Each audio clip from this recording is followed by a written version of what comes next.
Chapter 15. A New Thought Force. Akasa and Magnetism.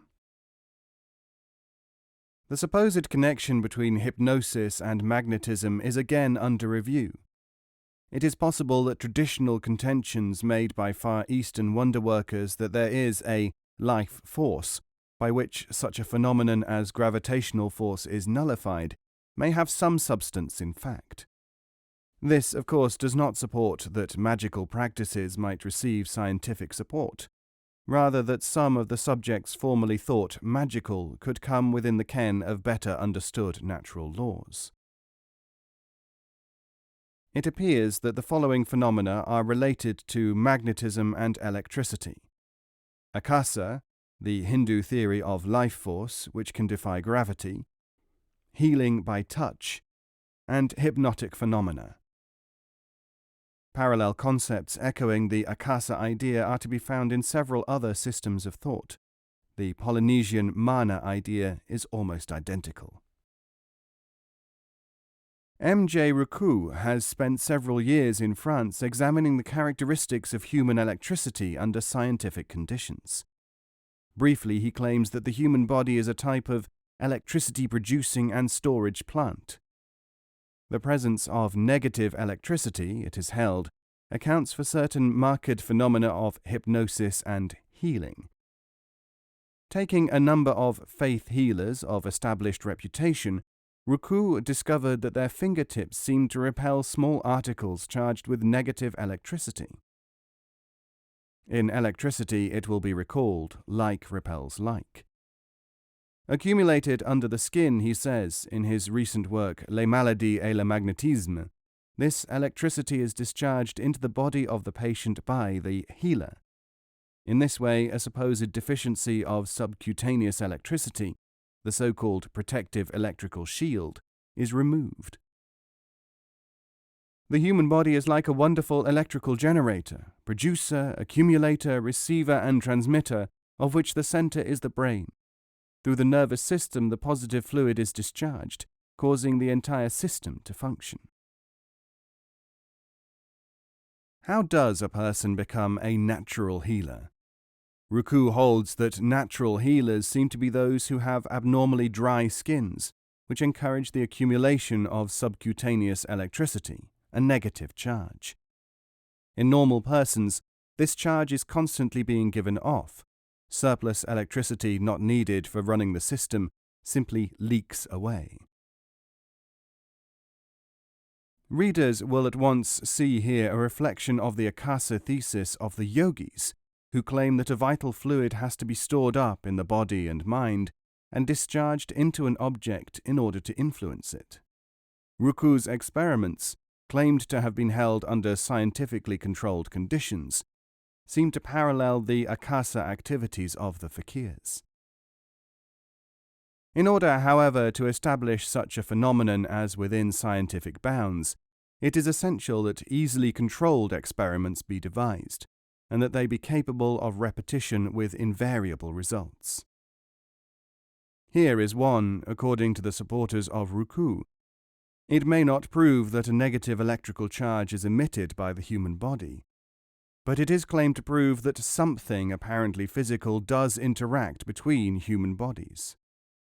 The subject sits on a chair, while 5 or 6 others place their hands, one over the other, above his head.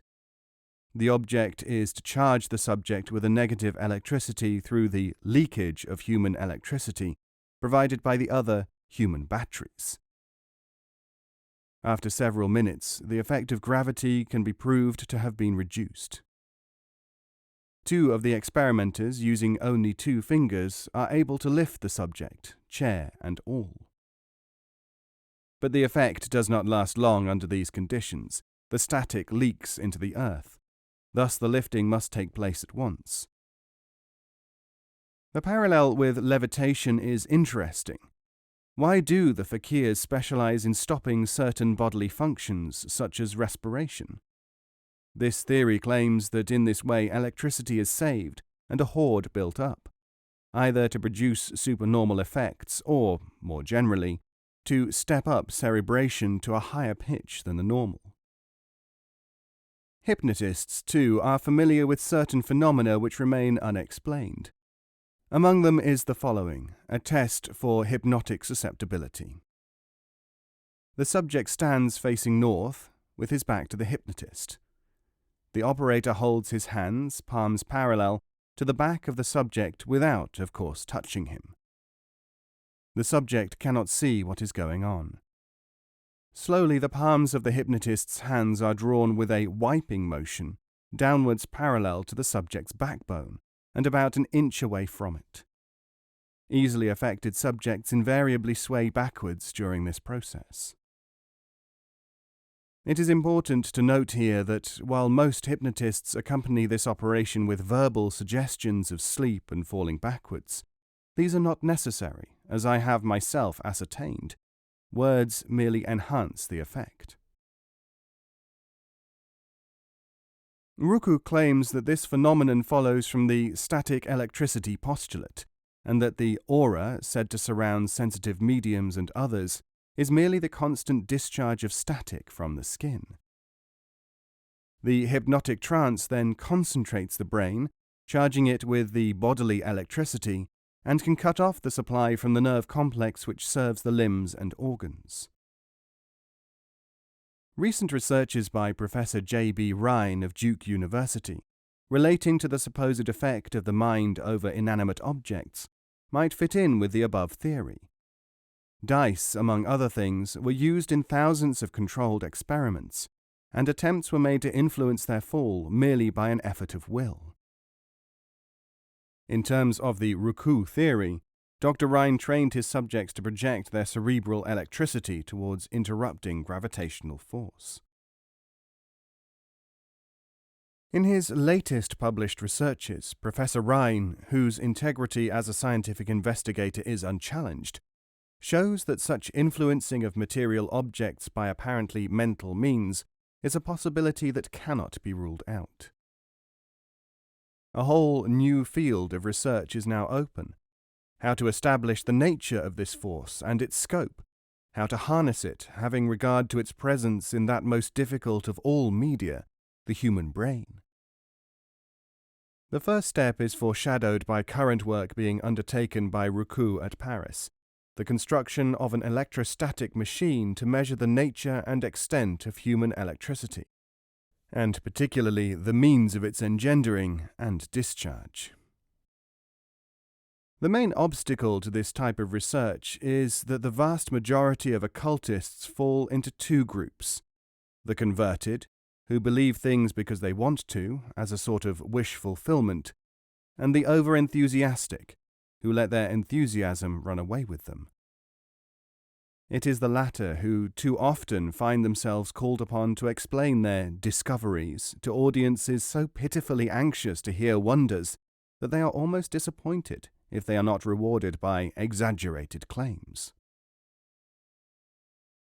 To illustrate, Louis de Vole speaks briefly of this problem in a recent book on astrology.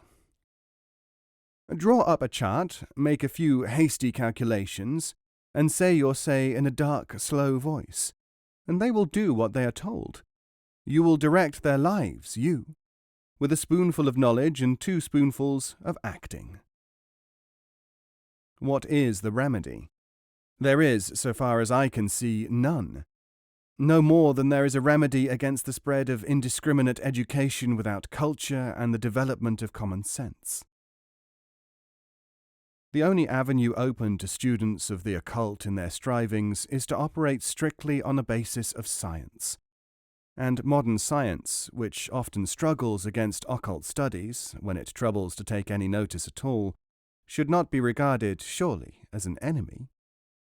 The very fact of the existence of unparalleled reservoirs of knowledge accumulated by modern science itself means that there is material enough for serious occult students to draw upon for their investigations. How does all this fit in with Akasa, magnetism, and the rest? Take one example. In the 1930s, a strange series of experiments took place at Harvard in the United States. The faculties of economics and astronomy discovered that there seemed to be a positive correlation between certain terrestrial and solar phenomena. More precisely, the Harvard Committee on Research in Social Sciences financed a study which claimed to show that sunspots were associated with trade cycles. By means of statistics, graphs showed that sunspot activity affected world trade. Economic conditions seemed to react according to the amount of ultraviolet rays that penetrated the stratospheric barrier.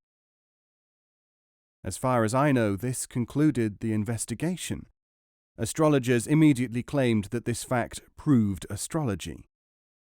What it may have proved was that the sun affects things on Earth in ways that man had not generally realized. How or why was not known, and is difficult of further investigation. As far as theories like Akasa are concerned, this indicates that there are still forces which we do not entirely understand.